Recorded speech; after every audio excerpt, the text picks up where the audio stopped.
독일 사람으로 세계적으로 유명한 철학자 중에 이마누엘 칸트라고 하는 사람이 있습니다. 여러분들도 다 들어보셨을 거예요. 이분의 그 아버지도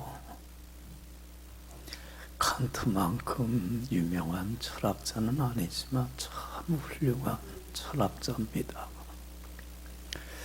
근데 이분의 아버지가 하루는 말을 타고 블라디셀리시아라고 하는 자기 고향으로 가는 중에 숲속에서 강도를 만나게 됩니다. 강도가 그래요. 너 가지고 있는 거 다 내놔라. 그건 다 줬어요. 다 뺏겼어요. 그러고는 강도가 물어요.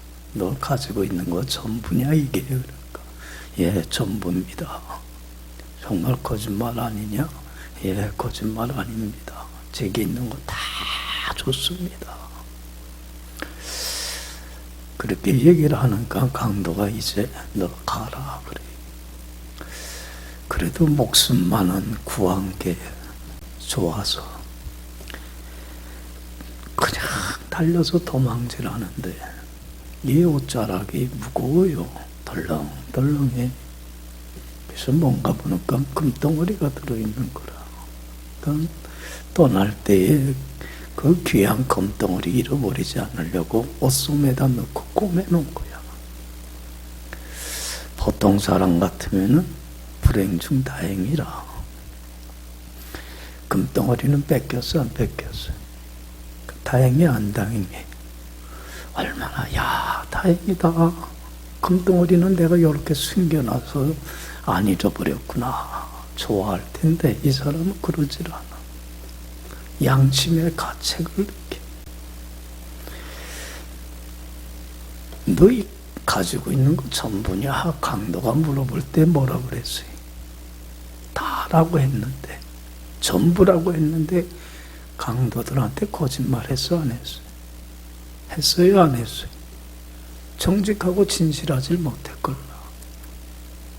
그러니까 양심의 가책을 느껴. 내가 강도들한테 거짓말을 했구나. 진실하지를 못했구나. 그래서 그 금덩어리 들고 다시 누구한테 가요? 강도한테 가요. 그리고는 강도들한테 금덩어리를 내주면서 그래요. 내가 아까 거짓말했노라고. 미안하게 됐노라고. 그러면서 금덩어리를 내줘요. 강도들이 거기에 충격을 받아요.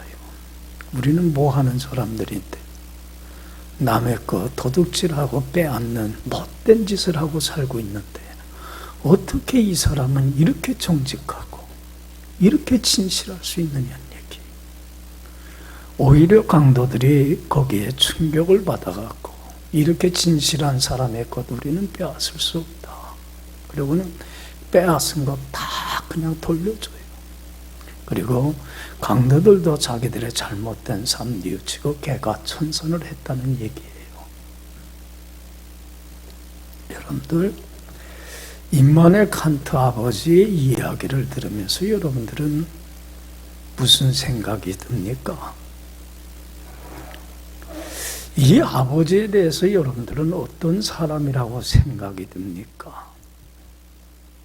참 융통성이 일도 없는, 하나도 없는, 앞뒤가 꽉 막힌 바보 멍청이라고 여러분들은 생각되지 않습니까?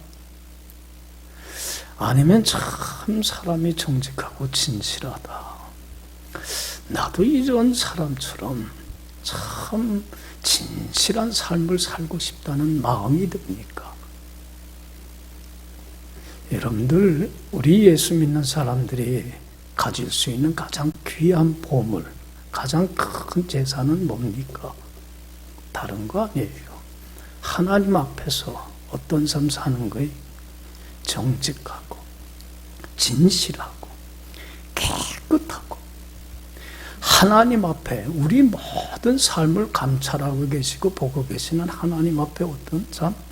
한전 부끄럼 없는 삶을 사는 게 우리 예수 믿는 사람들에게는 가장 큰 재산이고 가장 큰 보물입니다.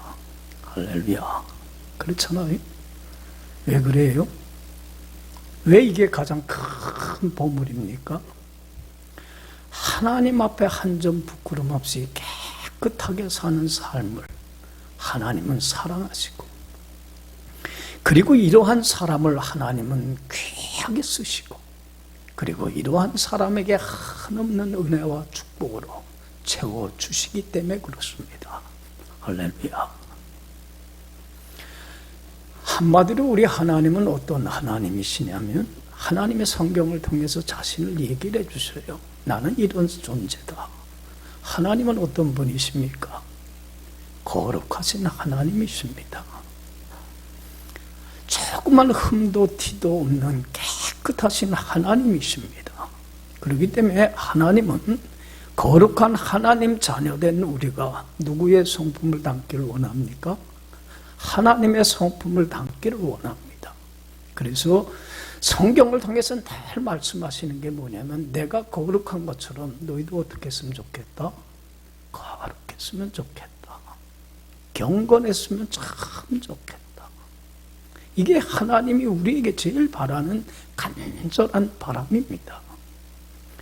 그래서 우리 예수 믿는 사람들에게는 소원이 하나입니다.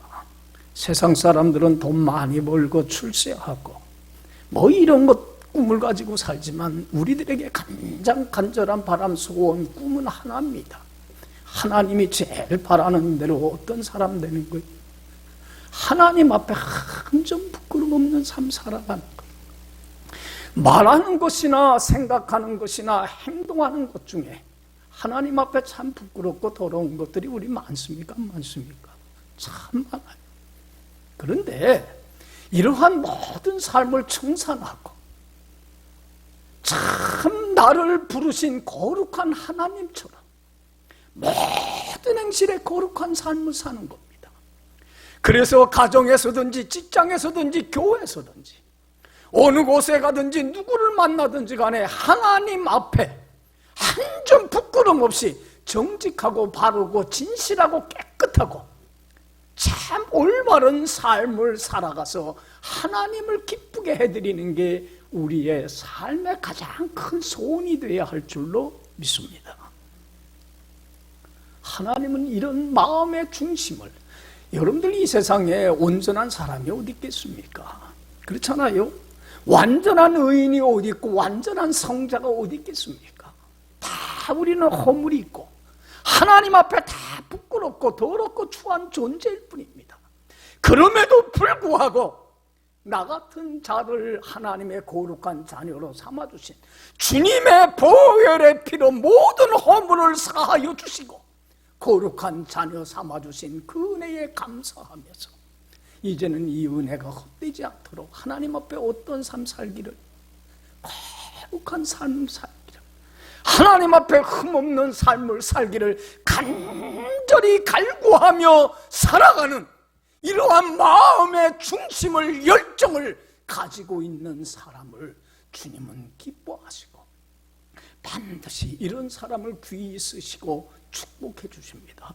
할렐루야. 그래서 여러분들 요한복음 1장에 보면 예수님의 12제자 중에 하나였던 빌립이 자기가 제일 좋아하는 친구 나다나엘을 전도해 갖고 예수님께 데리고 옵니다. 나다나엘과 예수님의 만남은 첫 만남이에요. 그전에는 만난 적이 없어요. 그런데 예수님이 나다나엘을 딱 보자마자 뭐라고 얘기를 했어요? 이 사람은 참 진짜 이스라엘 사람이다. 그 속에 뭐가 없다? 간사함이 없다 그랬어요. 나다나엘 이 사람은 진짜라는 거예요. 거룩한 하나님의 백성다운 백성이라는 거예요. 진짜 백이라는 거예요. 거짓말이 아니라는 거예요. 왜 이 사람은 참 거룩한 백성다운 백성이라고 칭찬받았어요? 그 속에 뭐가 없어요? 그 속까지 꿰뚫어 보시는 주님께서 그 속에는 간사함이 없어요. 정직하고 진실해요. 깨끗해요. 더러움이 없어요. 여러분들 나다나엘이 여러분들 하나님 말씀에 다 순종하며 살았겠습니까? 나다나엘도 허물도 많고 잘못도 많고 티도 많겠죠. 그러나 주님께서는 그 나다나엘에 뭘 본 거예요? 중심을 본 거예요. 하나님 앞에 바로 살기를 원하는 간절한 마음, 거룩한 하나님의 자녀답게 백성답게 살기를 원하는, 그래서 하나님이 거룩한 것처럼 거룩한 삶을 살기를 간절히 바라는 그 중심, 갈망을 보고서 이 사람은 참 이스라엘 사람이야, 진짜 백이야, 그 속에 간사함이 없어, 진심이 있어, 칭찬하고 인정해 준 겁니다. 저는 이 말씀을 보면서 늘 나 자신에게 반문을 해봅니다. 주님이 나를 지금 보면서 뭐라고 얘기를 할까? 여러분들 지금 여러분들의 삶을 다 바라보고 계시는 주님이 여러분들에 대해서 뭐라고 평가를 하겠습니까?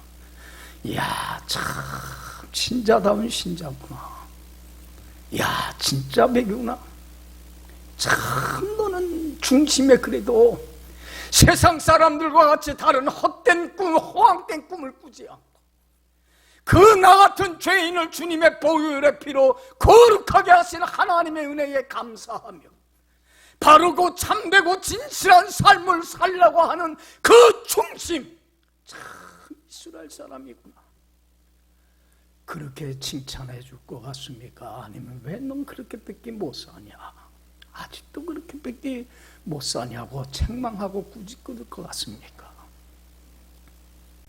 여러분, 다른 사람이 나를 어떻게 평가하고 뭐라고 얘기하느냐 중요한 문제 아닙니다. 우리 크리스천에게는 내가 나를 어떻게 평가하고 나를 어떻게 생각하느냐도 중요한 거 아닙니다. 우리에게 가장 중요한 것은 나의 모든 것을 바라보시는 주님이 나를 어떻게 하실 것인가, 뭐라고 평가하시고 뭐라고 바라보실 것인가 하는 문제가 가장 중요한 문제입니다. 그렇지 않아요? 남이 칭찬하면 뭐가 그렇게 중요한 문제입니까? 남한테 존경받는 것이 뭐가 그렇게 대단한 문제입니까? 하나님이 나를 인정만 해준다면 여러분들 그것만큼 축복된 보물은 없고 재산은 없습니다. 할렐루야. 그렇지 않아요? 나다나엘은 자기의 속까지 깨뜨려 보시는 주님 앞에서 깜짝 놀라서 주님께 고백합니다. 주님, 어떻게 나를 아셨습니까? 처음 만남인데요. 그럴 때 예수님이 나다나엘한테 그래요. 나다나엘아, 빌립이 너를 부르기 전에 네가 어디에 있는 걸, 무화과 나무 아래에 있는 걸 나는 이미 봤어. 다 알고 있어. 자기의 일투석, 일거수일투족을 불꽃과 같은 눈으로 감찰하고 계시고 알고 계시는 주님의 권세와 능력 앞에서 비로소 나다나엘은 무릎을 꿇습니다. 그리고 고백합니다. 당신은 살아계신 하나님의 아들이시고 이스라엘의 왕이십니다. 나의 구주가 되시고 나의 왕이시며 나의 주인이 되십니다. 고백을 하고 그때서부터 주님을 믿고 따르기 시작합니다. 여러분, 이 세상에서 제일 축복된 삶이 뭡니까? 주님을 믿고 따르는 거예요. 그렇지 않아요? 주님을 믿고 따르기만 하면 죄 사함 받고 주님 안에 있는 새 생명, 영생의 보물을 얻지 않아요. 값없이 거죠. 그래서 이 땅에서 주님 안에서 주님이 주시는 온갖 좋은 것들이 차고 넘쳐나는 천국을 누리는 복된 삶을 살다가 어둠이 하나도 없고 빛만 있는 저 천국에 가서 삶을 마감하는 날 주님과 함께 영원히 살아가는 영생의 복을 값없이 거저받는다는 게 얼마나 복 중의 복입니까? 할렐루야. 나다나엘은 주님을 믿고 따르는 영생의 복을 얻을 뿐만 아니라 예수님의 12제자 중에 어떤 사람이 되어 한 사람이 되는 큰 영광을 얻어서 순교하는 그날까지 예수 믿고 따르면 나와 같이 행복하다고 천국 복음을 증거하여 많은 사람들을 주님께로 인도해드리는 귀한 인생을 살았습니다. 할렐루야. 나다나엘이 그렇게 주님께 존귀함을 받고 쓰임을 받고 축복을 받을 수 있었던 것은 그 마음에 뭐가 있었기 때문에 그래요. 하나님 앞에 바로 살기를 원하는, 정직하기를 원하는, 진실하기를 원하는 그 마음의 중심을 주님은 봤기 때문에 그를 그렇게 축복해 주신 겁니다. 여러분들 성경 보세요. 성경의 말씀을 통해서 하는 얘기가 이겁니다. 한 가지입니다.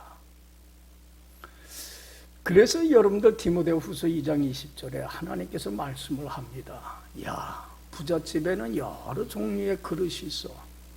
금으로 만든 그릇도 있고, 은으로 만든 그릇도 있고, 동으로 만든 그릇도 있고, 나무 그릇도 있고, 질그릇도 있고, 큰 그릇도 있고, 작은 그릇도 있고, 예쁜 그릇도 있고, 볼품없는 그릇도 있어. 그런데 이 많은 그릇들 중에서 주인이 음식을 담는 일에 쓰려고 할 때에 귀하게 준비된 그릇은 어떤 그릇이겠냐? 여러분들 어떤 그릇을 귀하게 쓰겠습니까? 어떤 그릇이 음식을 담을 때 준비된 그릇이겠습니까? 쓰려고 할 때 어떤 그릇입니까? 깨끗한 그릇입니다. 그렇죠? 예? 아무리 비싼 금그릇이라고 해도, 아무리 예쁜 그릇이라고 하더라도 거기에 먼지가 쌓이고 더럽다면 쓸 수가 없어요. 그렇지 않아요? 나무 그릇이고 질그릇이고 볼품이 없다라고 해도 깨끗하게 씻겨져 있다면 쓸 수 있는 거예요. 여러분, 세상에는 많은 종류의 사람들이 있습니다. 잘생긴 사람도 있고 못생긴 사람도 있고, 머리 IQ가 높은 사람도 있고 IQ가 뒤지는 사람도 있고, 그렇잖아요. 잘생긴 사람도 있고 못생긴 사람도 있고, 재능이 있는 사람도 있고 없는 사람도 있고, 재주가 많고 기술이 많고 지식이 많은 사람도 있고, 지식도 없고 재주도 없고 참 볼품없는 사람도 있어요. 그러나 하나님이 쓰시는 사람은 그 사람이 재주가 많냐 능력이 많느냐 이런 외적인 조건을 보시는 분이 아니라 그 마음에 뭘 보십니까? 마음에 받은 은혜에 감사하며 하나님 앞에 한 점 부끄럼 없는 그 정직하고 진실한, 정말로 흠없고 티없는 삶이 살아가는 게 아무리 힘들고 어려워도, 그렇잖아요. 우리가 진실하게 살아보려고 하는 사람은 알아. 그게 얼마나 힘든 일인가. 그렇잖아요. 어그러지고 거스러져가는 이 세대 속에서 하나님의 뜻을 쫓아 살아가는 길이 얼마나 고달프고 외로운 길인가는 알아요. 그렇지만, 그리고 때로는 연약해서 넘어지고 쓰러지고 자빠지기도 하지만, 그래도 변함없이 한결같이 어떤 삶 살기를 원하는, 하나님 앞에 흠없는 삶 살기를 원하는 간절한 중심을 갖고 있는 사람, 이런 사람이 세상적으로는 보잘것없고 하찮아 보이더라도 하나님은 이런 사람을 들어서 사용하시고 하나님의 뜻을 이루어나가는 동역자로 쓰시고 하나님이 반드시 이런 사람을 축복해 주시더라는 겁니다. 할렐루야. 그렇지 않아요? 우리에게는 꿈 하나밖에 없어요. 저도 마찬가지.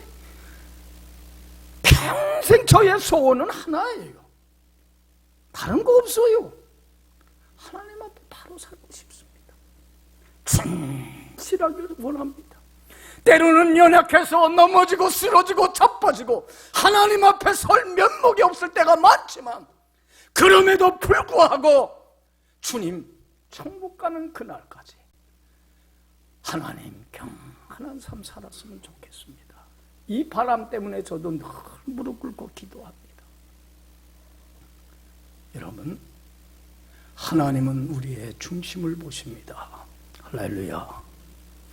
그래서 여러분들 사무엘 선지자에게 하나님께서는 여러분들 잘 알듯이 이새의 8명의 아들 중에 한 사람을 기름 부어 이스라엘 왕으로 세우라고 했습니다.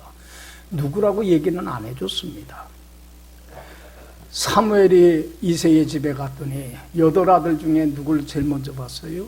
장자 엘리압을 보니까 외모나 풍채나 생김새나 와, 이스라엘 왕감이에요. 남남하게 생긴 것이, 잘생긴 것이, 이야, 이 청년이 왕감이구나. 하나님이 정 찍어준 사람이구나. 그래서 엘리압을 기름 부어 왕을 세우려고 마음을 가지니까 하나님이 사무엘한테 뭐라고 합니까? 사무엘아, 나는 엘리압 이미 버렸어. 사람은 외모를 보지만 난 뭘 봐? 중심을 봐. 겉모습 안 봐. 사람들은 겉모습 보지 않아요. 사람들을 평가하지 않아요. 겉모습 보고 평가하지 않아요. 그러더니 누구를 왕으로 세웠습니까? 제일 말째, 8번째 막내 다윗. 볼품없고 작고 초라하고 힘없고 약해 배는. 왜 하나님께서는 다윗을 들어서 사용하시고 축복해 주셨습니까? 왕으로 세웠습니까? 그 마음에 뭘 봤어요? 다윗은요, 하나님 앞에 정직하고 진실하고 한 점 부끄러움 없이 살기를 간절히 바랬습니다. 다윗도 때로는 연약해서 넘어져서 큰 죄악을 범할 때도 있습니다. 그러나 다윗은 넘어졌지만 뭐에 정직했어요? 회개에 정직했어요. 하나님, 저 잘못했어요. 자기의 죄가, 자기의 잘못이 드러나면 그동안 쌓아놨던 명예가 사람들로부터 비난받고 손가락질받고 여태까지 이루었던 모든 업적들이 하루아침에 물거품같이 사라지게 되지만 그 모든 걸 다 잃어버린다고 할지라도, 사람들한테 손가락질받고 비천한 소리를 듣는다고 하더라도 회개에 정직했습니다. 내가 잘못했습니다. 왜? 다윗에게는 뭐가 제일 중요한 문제이기 때문에, 하나님 앞에 진실한 삶 살아가는 게 가장 중요한 문제이기 때문에. 오늘날 많은 사람들이 거짓말합니다. 자기들의 명예가 실추될까 봐, 여태까지 이루어놨던 모든 꿈들이 사라지게 될까 봐 그것이 두려워서 거짓말을 합니다. 진실을 잃어버리고 삽니다. 이렇게 비겁합니다. 우리 크리스천들은 그렇게 돼서는 안 됩니다. 다른 거 다 잃어버린다고 할지라도, 사람들로부터 손가락질 받고 비난받고 정죄받는다고 할지라도 내 잘못을 시인하고 인정하고, 하나님, 제가 잘못했습니다. 그래서 하나님 앞에 바로 살아가는 것, 이것이 우리에게는 가장 중요한 문제이기 때문에 그렇습니다. 할렐루야. 그렇지 않아요? 여러분들 보세요. 다윗은 하나님 앞에 정직했기 까닭에, 진실했기 까닭에. 여러분들 구약 성경에, 신약 성경에 가장 이름이 많이 거론된 인물이 누구예요? 다윗이에요. 사람의 이름 중에 제일 많이 나옵니다. 1000번 정도가 나옵니다. 여러분, 다윗이 얼마나 하나님의 사랑받고 축복받고 귀하게 쓰임받고. 여러분들 신약 성경으로 넘어가면 다윗만큼이나 하나님의 큰 사랑받은 사람이 있어요. 누굽니까? 사울이에요. 바울이에요. 여러분, 바울이 인생 말년에, 여러분들 그 기독교 박해하는 유대인들의 미움받아서 로마옥에 갇힙니다. 로마옥에 갇혀서 여러분들 햇빛도 들어오지 않고 자유도 잃어버린 그 어려운 상황에서 참 고독하고 힘들게 언제 끌려나가서 순교당할지 모릅니다. 보통 이런 사람 같으면은 뭘 하나님께 소원을 두고 기도하겠습니까? 하나님, 나 이 감옥에서 나가게 해주세요. 너무 힘들어요. 나 살려주세요. 그렇게 기도할 텐데, 다윗은, 바울은 감옥에 나가는 거, 사는 거, 죽는 거 관심 없어요. 그 감옥에 갇혀서도 유일한 간절한 꿈, 소망, 바라는 건 단 한 가지, 뭐였어요? 빌립보서 1장 19절에서 너무 귀한 고백을 해요. 저는 이 말씀 너무 좋아요.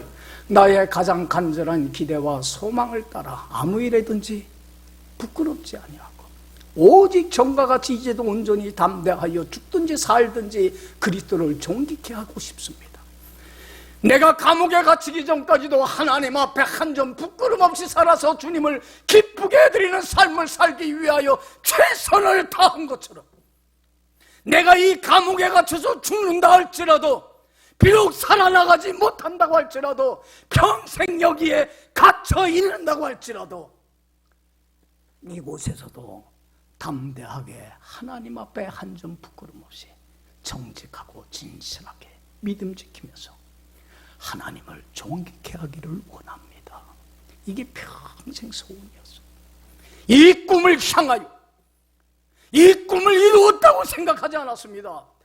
사도 바울은 이 꿈을 바라보며 그리고 이 하나님 앞에 바로 서는 자에게 하나님이 주실 영광과 축복을 바라보며 지난날 넘어지고 쓰러지고 자빠졌던 것들 다 잃어버리고 그 목표 하나만을 향하여 순교하는 그날까지 최선을 다하여 살아갔습니다. 그러기에 하나님께 사랑받았고 축복받았습니다. 할렐루야. 여러분, 우리가 하나님 앞에 한 점 부끄럼 없는 진실한 삶을 살기 위해서 꼭 버려야 될 게 있습니다. 꼭 청산해야 될 게 있습니다. 이거 청산하지 않으면 거룩한 자리로 나가지 못합니다. 하나님 앞에 바르지 못했던 정말로 말이나 생각이나 행동 중에 아직도 하나님 앞에 부끄럽고 죄스러운 모든 것들을 버리는 용기가 결단이 있어야만이 하나님 말씀에 순종하며 거룩한 자리로 나갈 수가 있습니다. 할렐루야. 버리지 않으면 안 됩니다. 이것을 교훈해 주는 게 오늘 본문 얘기입니다. 여러분, 이스라엘 백성들이 애굽에서 430년 동안 비참한 노예 생활을 합니다. 이제는 하나님이 그들을 구해낼 때가 됐습니다. 그리고는 적과 꿀이는 약속의 땅으로 이끌어야 될 때가 왔습니다. 하나님께서는 이 귀한 사역을 감당하기 위하여 동역자인 누구를 부르십니까? 모세를 부르십니다. 모세를 들어서 사용하십니다. 그러면서 부르시면서 이 부름받기 전에 모세는 광야에서 양치기를 하고 있었습니다. 어느 날 양을 치고 있는데 마른 떨기나무에서 불이 붙는데, 여러분들 마른 떨기나무에 불이 붙었으면 금방 사라져야 돼, 안 사라져야 돼? 사라져야 되는데 계속 타오릅니다. 왜 저렇게 불이 타지? 가서 가봤습니다. 그럴 때에 여러분들 그곳에 임재 계신 하나님의 음성이 들립니다. 모세야, 모세야, 내 여기 있습니다. 너가 선 곳은 어느 곳이니? 거룩한 곳이니 네 발에서 뭐를 벗어? 신을 벗어라. 여기 와봐요. 왜 그 떨기나무 있는 데가 거룩한 곳으로 갑자기 바뀌었습니까? 예? 왜 깨끗한 곳으로 왜 바뀌었습니까? 갑자기. 그곳에는 누가 거하시기 때문에, 거룩하신 하나님이 임재하신 곳에는 거룩한 곳이에요. 할렐루야. 여러분, 사람이 돌아다니면서 하루 종일 돌아다니면서 제일 더럽혀지는 것이 뭡니까? 신발입니다. 더러운 신발을 벗으라는 겁니다. 네가 신을 신고 이제까지 살아온 지난날의 더럽고 추한 죄악된 것들, 내 보기에 합당치 못한 것들, 정직하고 진실하지 못한 것들, 부끄러운 것들 다 벗어 던지라는 겁니다. 네가 선 곳은 뭐기 때문에? 거룩한 것이기 때문에. 그리고 이제는 거룩한 삶으로 나가라는 겁니다. 그래야만이 내가 너를 사용할 수 있고, 그리고 너를 통하여서 큰 역사를 이루고, 그리고 너에게 한없는 은혜와 축복을 내려줄 수 있기 때문에 그렇다는 겁니다. 할렐루야. 여러분들 여기 보세요. 여러분들 우리 직장에 취업을 하려면 이력서를 냅니다. 이력서의 이자가 무슨 뜻이에요? 신발 이자예요. 신발 신고 살아온 역사를 기록한 거예요. 우리가 이제까지 신발 신고 살아오면서 정말 하나님 앞에 지금도 여전히 부끄럽고 더럽고 추한 하나님 보기에 합당치 못한 많은 모습들을 지니고 있어요. 그렇지 않아요? 이거 벗어 던져야 됩니다. 이거 벗어 던지지 못하면 거룩한 자리로 나가질 못합니다. 이것이 가시가 되고 올무가 되고, 이것이 얼마나 큰 걸림돌이 되는지 몰라요. 벗어 던져야만 돼요. 그래서 에베소서 5장 3절에 얘기를 합니다. 음행과 모든 더러운 것과 탐심은 너희 중에서 그 이름도 부르지 말라. 이는 성도에게, 거룩한 백성에게 마땅한 것이니라. 할렐루야. 너희는 썩어져가는 구습을 쫓는 옛사람을 벗어 던져라. 하나님 앞에 합당치 못한 불순종하던 모습들을 벗어 던지고 오직 심령으로 새롭게 되어 하나님을 따라 의와 진리의 거룩함으로 지으심을 받은 뭐답게? 거룩한 하나님의 자녀답게 거룩한 삶을 살라는 겁니다. 할렐루야. 옛사람을 벗어 던져야 돼요. 이게 가시가 돼요. 여러분, 왜 이 교회를 성전이라고 그래요? 거룩한 곳이라고 그래요? 다른 집하고 다르게 구별되게. 여기엔 누가 임재기 계시기 때문에. 거룩하신 하나님이 임재기 때문에. 그러니까 여러분들 성전에 임할 때에 여러분들 거룩한 모습으로 나와야 돼요. 그냥 생각 없이 나와서는 안 돼요. 더럽고 추한 것들은 벗어 던지고 나와야 돼요.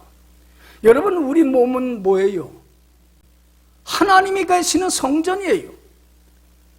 그래서 요한복음 고린도전서 3장 16절에 분명히 말씀해요. 너희는 너희가 하나님의 성전인 것과 하나님의 성령이 너희 안에 거하는 걸 알지 못하느냐. 누구든지 하나님의 성전을 더럽히면 하나님이 그 사람을 멸하시리라. 하나님의 성전은 거룩하니 너희도 뭐할지니라? 거룩할지니라. 여러분들, 우리도 내 몸도 하나님이 거하시는 거룩한 곳입니다. 더럽고 추한 것들 벗어 던지고 이제는 거룩한 자리로 나가야만 합니다. 그럴 때에 하나님은 그곳에 임재 계시고 그를 귀하게 쓰시고 한없는 은혜와 축복으로 채워주십니다. 믿습니까? 저는 그 부목사 때 이런 분 봤어요. 참 안타까운 분이에요. 요집사님인데 남편하고 결혼하기 전에 누구하고 사귀었냐면 공군사관학교 다니는 생도하고 사귀었어요. 둘이 뭐 뜨겁게 사랑했어요. 그런데 결혼을 하려고 하니까 그 남자 집안에서 반대를 해갖고 결혼 못했어요. 그러고는 지금 남편을 만나서 결혼을 하고 가정을 이루게 된 거예요. 여러분들 보세요. 아무리 사랑했던 남자지만 결혼을 했으면 이제는 잊어버려야 돼, 안 잊어버려야 돼? 버려야 돼, 안 버려야 돼요?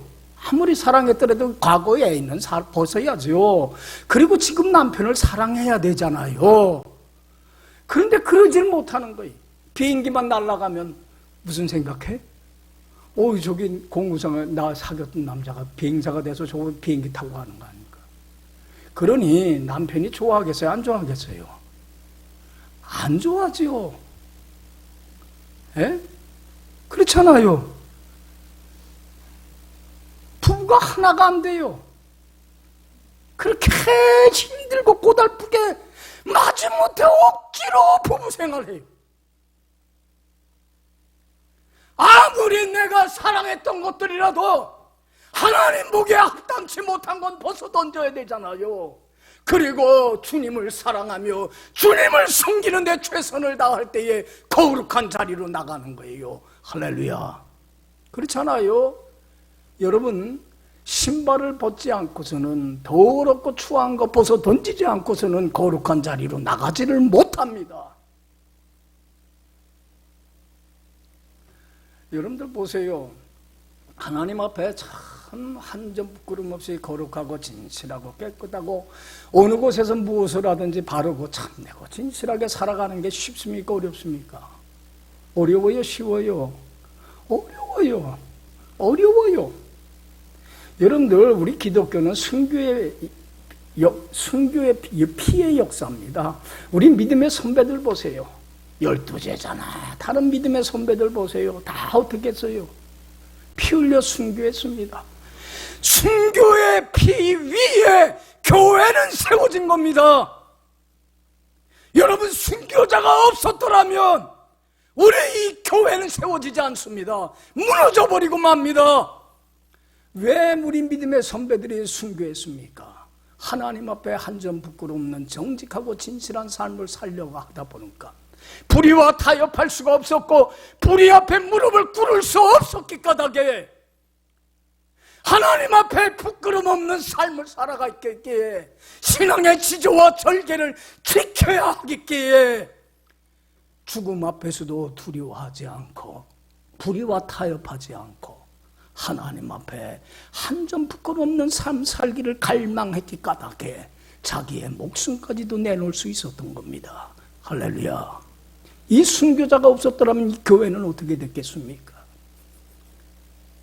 지금도 순교의 피를 우리가 흘리지 않는다면 주님의 핏값으로 산 이 교회가 어떻게 되겠습니까?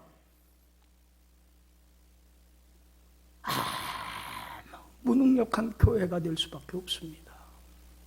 여러분, 우리 힘으로는 하나님 앞에 바르고 참되고 정직하게 살아갈 수 없습니다. 하나님이 힘을 주셔야 됩니다. 하나님이 나를 붙들어 주셔야만 합니다. 그래서 우리는 무릎 꿇고 기도해야 됩니다. 하나님 앞에 간절한 소원 하나 가지고, 무슨 소원입니까?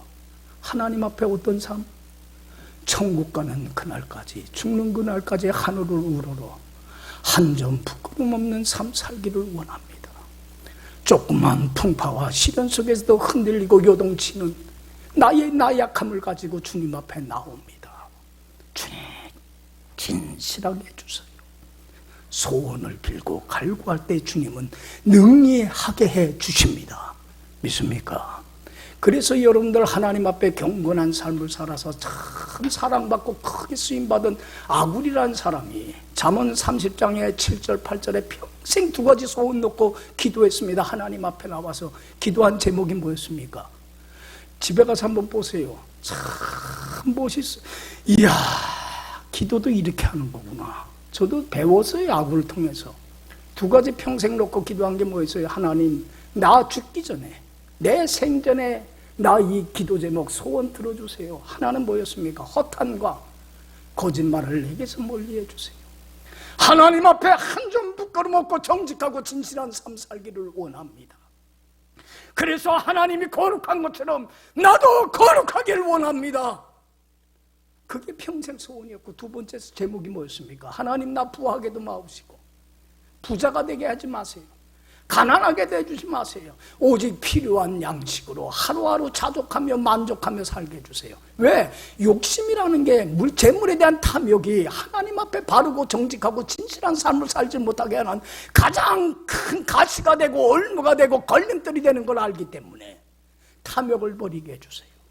여러분, 우리 탐심 내려놔야만 해요. 하나님 앞에 진실한 삶 살게 해주세요. 평생 기도 제목입니다. 여러분들의 간절한 소원은 무엇입니까? 여러분들이 정말로 제일 바라는 건 뭡니까? 세상 사람들과 같이 호황된 꿈이 아니라 주님의 보혈의 피로 모든 허물을 사하여 주시고 거룩한 하나님 자녀 삼아주셔서 천국을 상속받는 장자의 기업을 있게 해주신 이 은혜에 감사합니다. 하나님이 거룩한 것처럼 나도 모든 행실에 거룩한 자 되기를 원합니다. 이것이 우리들의 평생 소원이고 기도 제목이고 주님 앞에 간구하며 이러한 삶을 살아갈 때 하나님이 이런 사람의 중심을 꿰뚫어 보시고 이런 사람을 들어서 크게 사용하실 뿐만 아니라 한없는 은혜와 축복으로 채워주는 놀라운 기적의 은혜의 역사가 우리의 삶 속에, 가정 속에 임하는 기적이 일어나게 될 줄로 믿습니다. 기도합시다.